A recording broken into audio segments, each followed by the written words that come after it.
Dans cette vidéo, on va parler du théorème d'Al-Kashi.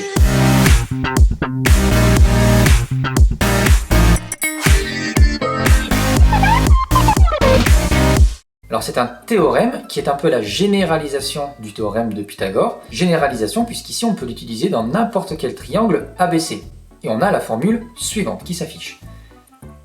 Premier exemple, ce théorème nous permet de déterminer des longueurs. Ici, il nous faut deux longueurs et un angle. On cherche la longueur AC. On connaît l'angle ABC et non l'angle BAC comme dans la leçon, comme dans la formule que l'on vient de voir. Donc la formule à utiliser c'est la suivante. AC au carré est égal à AB carré plus BC carré moins 2 fois AB fois BC fois le cosinus de l'angle qu'on connaît, l'angle ABC.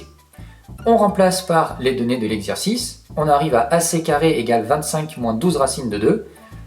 On passe à la racine carrée positive et pas moins racine carrée parce que AC est une longueur, donc forcément une longueur c'est une valeur positive. Et on trouve racine carrée de 25 moins 12 racine de 2, ce qui donne approximativement 2,8 cm. Deuxième exemple, la deuxième utilité de ce théorème, c'est de déterminer la mesure d'un angle. Il nous faut pour cela trois longueurs, comme dans l'exemple suivant. Ici on cherche l'angle ACB. Pour savoir quelle formule on utilise, en fait on va regarder la longueur qui se situe en face de l'angle, à l'opposé de l'angle que l'on cherche. Ici, c'est la longueur AB. Donc on va utiliser la formule suivante. AB carré égale AC carré plus BC carré moins 2 fois AC fois BC fois le cosinus de l'angle que l'on cherche. On remplace par les données de l'exercice, on simplifie un peu.